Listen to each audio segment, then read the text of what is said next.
आप इस वीडियो में देख सकते हैं कि तबाही का मंजर क्या है। पूरी तरीके से एक शहर को डिस्ट्रॉय कर दिया गया है। लिटरली जहां पर बड़ी बड़ी बिल्डिंग्स थी वहां पर फ्लैट हो चुका है। ऐसा लग रहा है जैसे कि वहां पर कोई मैदान हो। और ये फुटेज ना ही रूस यूक्रेन युद्ध की है और ना ही ये ईरान की है। ये फुटेज है लेबनान की, जहाँ पर इस समय इजरायली वायुसेना तबाही का तांडव कर रही है। और इस तबाही के तांडव का असर कुछ ऐसा है कि आप स्क्रीन पर देखिए, ईरान ने डोनाल्ड ट्रंप का सिलेंडर ठुकरा दिया है और 2 दिनों के अंदर ही डोनाल्ड ट्रंप का जो ढकोसला था कि जी युद्ध तो खत्म हो गया है, स्टेट ऑफ हॉर्मुज खुल गया है, इस पूरे ढकोसले को लात मार दी है और स्टेट ऑफ हॉर्मुज को एक बार फिर से बंद करना शुरू कर दिया है। इसके साथ ही जितने भी शिप गुजर रहे थे सबको वापस लौट जाने का आदेश दिया गया है। और यकीन मानिए डोनाल्ड ट्रंप की तो लंका लगने वाली है, क्योंकि इस स्टेट ऑफ हॉर्मुज को खुलवाने के चक्कर में बेचारे ने सिलेंडर भी कर दिया था ईरान के सामने। जी हाँ, 2 दिन पहले फ्रांस में सिलेंडर के समझौते पर दस्तखत कर दिए थे दुनिया के सामने। और उसके बाद पिछले 2 दिनों से अमेरिका के लोग हों, वहाँ के मीडिया हो या वहाँ के राजनेता हों, सब लेफ्ट राइट सेंटर हर तरफ से डोनाल्ड ट्रंप की धुलाई कर रहे थे, क्योंकि इस सिलेंडर के तहत $15 बिलियन तो कैश दिया, $300 बिलियन का यहाँ पर समझौता कर लिया कि हम आपके देश में इन्वेस्ट करेंगे, आपके यहाँ पर पुल सड़कें बनाएंगे जो हमने तोड़ी हैं। इतना ही नहीं, 40 सालों से ईरान पर लगे प्रतिबंध हटा दिए, कच्चे तेल बेचने की अनुमति दे दी, वो भी अनलिमिटेड कच्चा तेल ईरान बेच सकता है। और सबसे अहम बात, ईरान को अपना परमाणु बम भी यहाँ पर बनाने की इजाजत एक तरीके से मिल गई थी,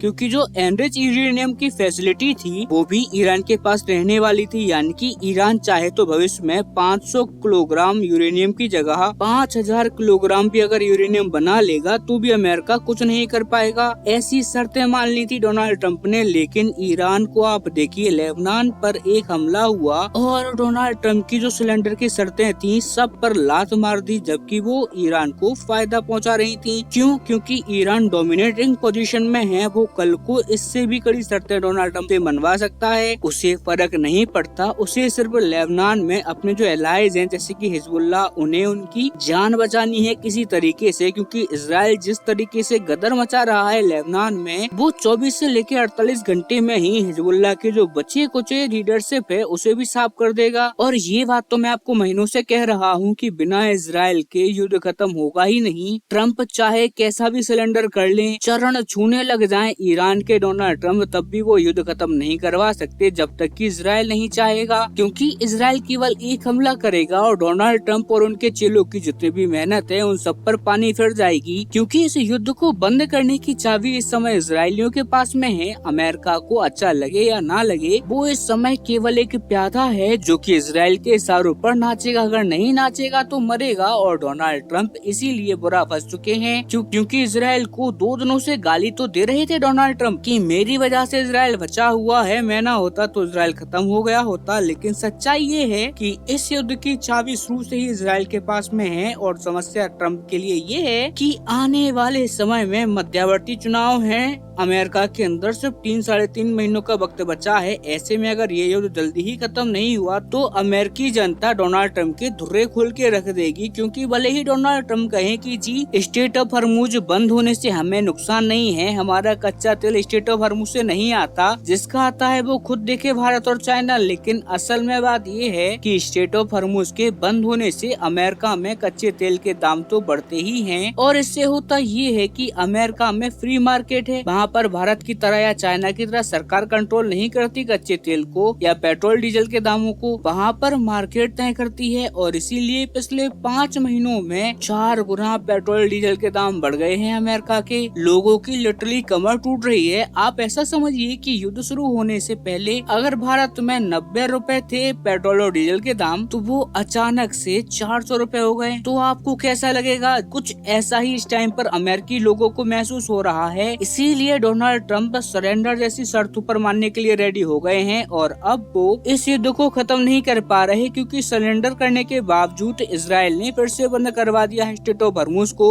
और बात सीधी सी है कि बातचीत में इजराइल को इंक्लूड नहीं करोगे, इजराइल की शर्तों को नहीं रखोगे, उनको नहीं मानोगे, तो चाहे ट्रंप कैसी ही शर्तें क्यों ना रख लें, चाहे वो ईरान को $500 बिलियन क्यों ना दे दें, युद्ध किसी कीमत पर खत्म नहीं होगा। युद्ध खत्म करने की चाबी मैं फिर से कहूंगा वह केवल और केवल इजराइल के पास है। खैर, आपका इस सब पर क्या मानना है, आपकी राय कमेंट में देना ना भूलें। साथ ही चैनल सब्सक्राइब करें, वीडियो लाइक करें। हम मिलते हैं जल्दी अपनी अगली वीडियो में, तब तक के लिए नमस्कार।